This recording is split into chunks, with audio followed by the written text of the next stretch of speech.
और धुरंधर तो पक्की। धुरंधर देखी कि नहीं देखी? अक्षय खन्ना का डांस देखा कि नहीं देखा तुम?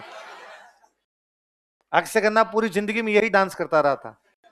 सोनाली बेंद्रे के साथ भी ऐसे नाचता था, माधुरी दीक्षित के साथ भी ऐसे नाचता था, ऐश्वर्या राय के साथ भी ऐसे नाचता था, पर बेचारे कभी वायरल हुआ।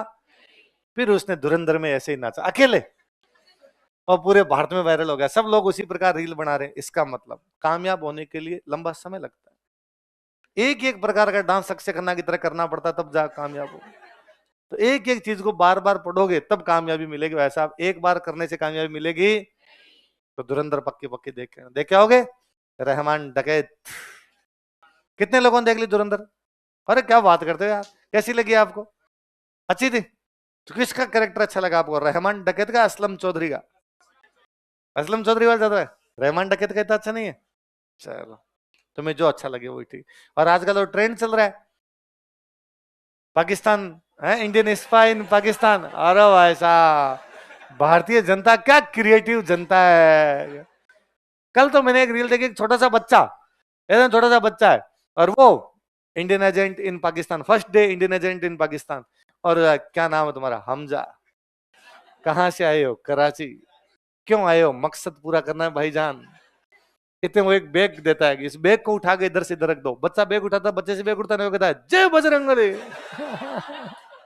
ना ना ना। या एक वो पंचायत वेब सीरीज देखी आपने? पंचायत, पंचायत वो जो जवाई होता है जो नाराज हो जाता है, हम तो चक्के वाली कुर्सी पे बैठेंगे। गजब बेइज्जती है, वो वाला डायलॉग है। आसिफ, आसिफ नाम है शायद उसका। अरे मैंने कल उसकी एक रील देखी, वो same Indian agent in Pakistan, पर उसने उल्टा दिखा रखा है कि मतलब वो पाकिस्तान में घुल मिल गया पूरी तरीके से। उसका बड़ा जोरदार है। तो वो जैसे वो पाकिस्तान का अफसर ही है और पाकिस्तान के किसी सीनियर को फोन कर रहा है, तो कहता है भाईजान 5,000 इंडिया के एजेंट पकड़ लिए। पाकिस्तान वालों से इंडिया नहीं बोला जाता, इंडिया बोलते हैं, इंडिया। तो 5,000 इंडिया के एजेंट पकड़ लिया हमने। अरे भाईजान एक ही रंग का काले कोट पेंट, वो काले कपड़े पहन के घूम रहे थे तो हमने पकड़ लिया, क्योंकि आजकल वो सबकी ड्रेस वही दिखा रहे हैं काले। भाईजान हमने पूछा था ये काले कपड़े को इसको क्या बोलते हैं, इन्होंने कहा कुर्ती पजामी। भाईजान इनको ये भी नहीं पता इसको क्या कहते हैं। भाईजान इनको तो ये भी नहीं पता कि गुसल खाने को गुसल खाना कैसे बोलते हैं, सै को छोटा बड़ा बोलना, काफ का पता नहीं। फिर वो ये कई बताता है। भाईजान हमने इनसे पूछा कि सबसे अच्छा फील्डर कौन सा पाकिस्तान में, इन्होंने कहा boys played very well. Pakistan में इंजमाम उल हक कैप्टन था, एक नाम सुना है?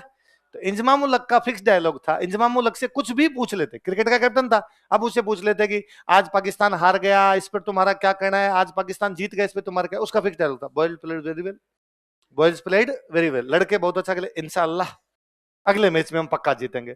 तो वह भाईजान इंजी की नकल कर रहा था, गलत सलत अंग्रेजी बोल गया, हमने पकड़ लिया, इंडिया का एजेंट है। फिर वो कई तरीकों बताता है कि वो पूछता है भाईजान एक सवाल का आंसर उन्होंने सही दिया था, हमने उनसे पूछा कि सबसे बड़ा एक्टर कौन है पाकिस्तान में, उन्होंने कहा शहबाज शरीफ, पाकिस्तान का प्रधानमंत्री है शहबाज शरीफ। भाईजान ये वाला एकदम सही था। हमने उनसे पूछा पाकिस्तान के झंडे पे जो स्टार है उसका मतलब क्या है, उन्होंने कहा पाकिस्तान को रेटिंग दे रखी है किसी ने। और उससे बाकी समय जोर जोर से हंसता है, उसमें धीमे से हंसता है। फिर वो लास्ट में सारी बात कहा, हाँ भाईजान पूरा एकदम बॉर्डर पे मामला दुरुस्त है, किसी प्रकार की कोई दिक्कत नहीं है। इतने में वो लास्ट में उसको बोलना होता है भाई अस्सलाम वालेकुम, वंदे मातरम। दनादन दनादन, तो पहले ऐसे दिखता है पाकिस्तान का ये, लास्ट सीन में वापस इंडियन एजेंट। तो वो बड़ा धुरंधर तो पक्की पक्की देखनी है। उस पर ट्रेंड क्या क्या रील क्या क्या बन रही है, तुम भी रील बना सकते हो उस पर, अच्छी अच्छी रील बनाओ उस पर। हाँ, MS धोनी वाली मूवी देखिए, उसमें MS धोनी का एक दोस्त होता है चिंटू। कौन होता है? MS धोनी को एक मैच खेलने के लिए जाना होता है, कहाँ? अगरतला, कहां पर मैच होता है ना? और उसको अचानक एक दिन पहले पता चलता है कि मैच है।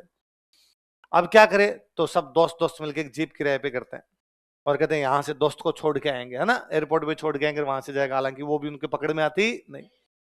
तो एक दोस्त है कोलकाता छोड़ के आना है, वहां से आगे फ्लाइट मिलेगी, पर कोलकाता भी नहीं पहुंच पाते वो। तो उनका एक दोस्त है चिंटू। अब जीप किराया करने तो रुपए नहीं उनके पास, तो सारे दोस्त रुपए इकट्ठे करते हैं। तो चिंटू कहता है मेरे पास भी रुपए पड़े हैं। तो एक बड़ा अच्छा सीन है, चिंटू अपने घर में घुस रहा है, चिंटू की मम्मी बाहर बैठी है। तो चिंटू की मम्मी से पूछे चिंटू आ रहे हो?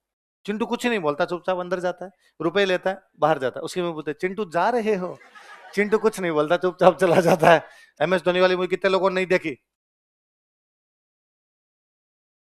मान्यता रद्द तुम्हारी भारत की, आधार कार्ड समाप्त किए जाते हैं। MS धोनी वाली यार, खेल पे कितनी तो मूवी बनी हुई है, MS धोनी वाली, एक चक दे इंडिया, एक मेरी कॉम, मेरी कॉम वाली मूवी है, उसमें प्रियंका चोपड़ा मेरी कॉम लगती है कि मेरी कॉम जैसी है वो।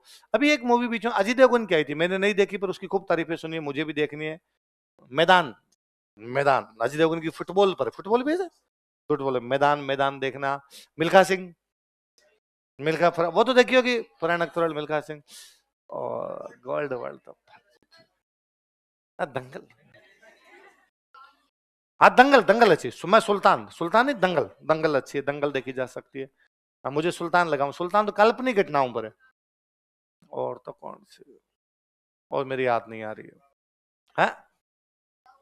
बाहुबली, नहीं बाहुबली देखी जानी चाहिए, अच्छी मूवी है।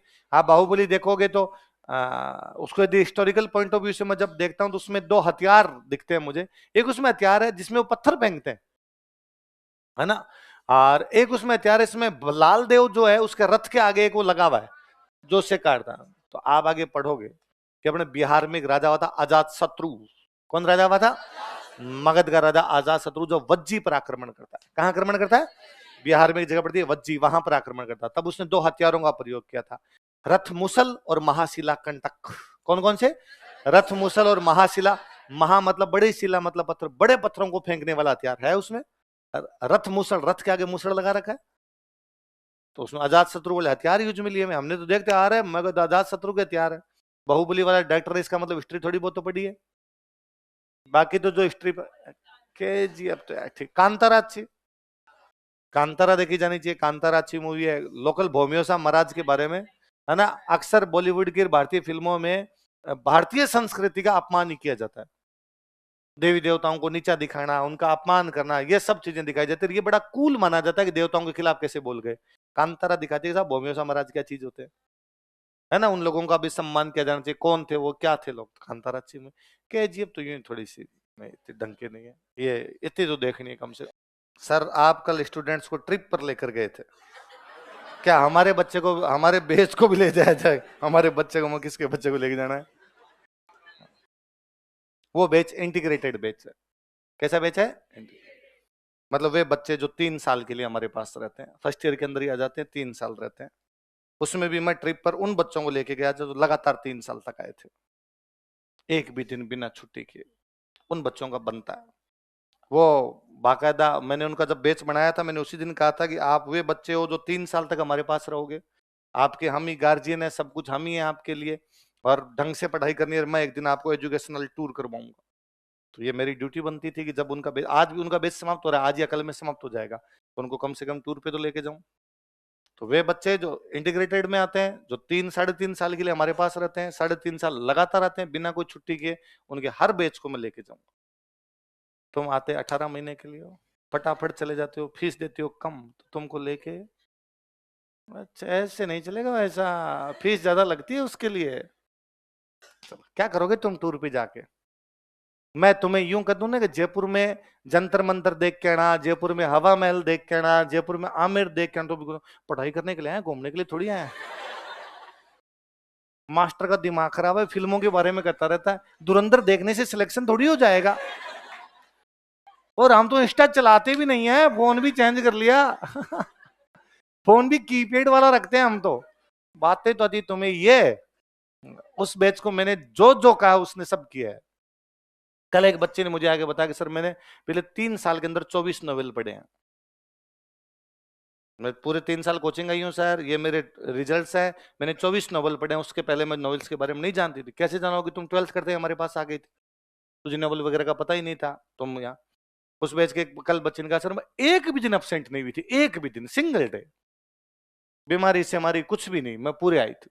और मैंने तो अब भी मेरे पापा को कहा है कि ये हमारा 2 दिन बाद में बैच समाप्त हो जाएगा, पर मैं स्प्रिंग बोर्ड फिर भी जाऊंगी।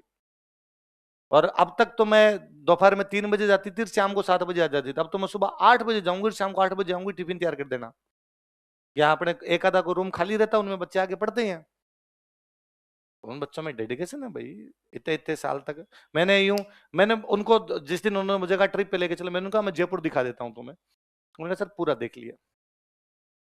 आपने हमें क्लास में जो जो बताया, आपने कहा नारगढ़ देख के नाम गए सर। आपने कहा जयगढ़ देख के नाम जयगढ़ गए, आपने कहा जंतर मंत्र देख के नाम सब नोट्स। मुझे याद है मैंने एक दिन उनको कहा था जंतर मंत्र देख के ना मैं परसों क्लास में नोट्स चेक करूंगा, बच्चे नोट्स बना के लाए थे उस बैच में। अब एक बच्चा एब्सेंट हुआ, दिगंबर सिंह भरतपुर का एक बच्चा था, उसने एक दिन मुझे पूरे राजस्थान की हिस्ट्री पूरी सुनाई थी, जितना जो कुछ पढ़ा है। लो मैं खड़ा होता हूँ, मुझे माइक दीजिए, पूरा बोल के सुनाता हूँ। वो डेडिकेशन वाले बच्चे हैं। मैंने उस बैच के बच्चों को शुरू शुरू में ज्योग्राफी पढ़ाई थी। पढ़ाई मतलब केवल ये कि वर्ल्ड मैप लिया और इसमें देशों के नाम याद करने। तो एक दिन मैंने उनको थोड़े नाम बताए कि ये नॉर्थ अमेरिका है, नॉर्थ अमेरिका में ये देश है, ये देखो ऊपर कनाडा अमेरिका है, फिर ये कनाडा सॉरी कनाडा है, फिर ये अमेरिका है, फिर ये मेक्सिको है, ये नीचे एक लंबी पट्टी बनी हुई है, इसके अंदर ये पनामा है, इसमें ये कोस्टा रिका है, इसमें एक निकारागुआ है, इसमें अल सल्वाडोर है, इसमें ग्वेटेमाला है, इसमें होंडुरास है, इसमें बेलीज है। ये सब देखो देश है ऐसे। और ये देखो इधर छोटे छोटे देश, और इनको ग्रेटर एंटिलीज बोलते हैं, इनको लेसर एंटिलीज बोलते हैं। इसमें क्यूबा है, इसमें हैती है, इसके अंदर कोई आपके जमैका है, इसमें बारबाडोस है, इसमें डोमिनिको गणराज्य है, इसमें गुएना है। अलग अलग देशों के नाम बताए। मैंने कहा आप डेली अपने को सब महाद्वीपों के देश याद करने हैं। थोड़े दिन बाद में उस बैच के अधिकतम बच्चों को 200 या 205 के आसपास जितने भी देश मैप में दिखाई देते हैं सारे याद थे। इवन 2-4 बच्चे जैसे कि सर खाली मैप लगाए थे, हम बताना शुरू करते हैं यहाँ कौन सा देश है, यहाँ कौन सा देश है, यहाँ कौन सा देश है, यहाँ कौन सा देश है। मैंने उस बैच के बच्चों को, जब तक मैंने महीने सवा महीने क्लास ली थी शुरू शुरू में, बाद में मैं वापस लेने के लिए गया, तब मैंने कहा था डेली अखबार पढ़ के आना, तुम सुनाओगे। उस बैच के खूब सारे बच्चे डेली अखबार पढ़ के आते और डेली आके हमें खबरें बताते। कल 5 सीए पॉजिटिव खबर आई थी, नेगेटिव खबर आई थी। कहा मैंने भी आपको था अखबार पढ़ना, कितने लोगों ने पढ़ा होगा आपका राम जी जानता है। क्योंकि इन बैचेज के अंदर तुम जो बच्चे आते हो, तुम्हें पता नहीं किसने ये कह दिया कि मास्टर की बात नहीं माननी, बाकी सब काम करना है। कोई आके तुम्हें बाहर का कोई आके ये मतलब मैंने 57 की क्रांति में कुछ भी लिखा दूं, फिर भी एक कोई आदमी आके कहेगा कि राम सिंह सेकंड को जब गिरफ्तार किया था तब उसने तकिया लगाया था कि नहीं लगाया था, ये तुम्हारे मास्टर ने लिखा है कि नहीं लिखा है। आप दूसरे दिन को सब तकिए के बारे में नहीं बताया, या कोई ऐसे अटपटे सवाल से तुम्हारा कॉन्फिडेंस डाउन करके चला जाता है। वो बड़े बहादुर बच्चे हैं। मैं अभी भी कहता हूं जो जो 12th क्लास के बच्चे हैं उन सबको इंटीग्रेटेड बैच में एडमिशन लेना चाहिए। वो बेहद अच्छे बैच बनते हैं, क्योंकि उसमें हमारे पास में पूरा वैसे रहता है कि 3-3.5 साल अपने पास ही है। वो ढंग से इनको हर चीज समझानी है, हर चीज बतानी है, हर चीज करनी है इनके साथ में, वहां पर किए जा सकते हैं चीजें। तो हमारे वाले बैचों में हमारे पास रहता है 18 महीने में बैच समाप्त करना है, वैकेंसी आ जाएगी 100 प्रकार की, और उलझने हमारे ऊपर भी रहती है, और तुम भी खुद भी उतने उलझे हुए रहते हो।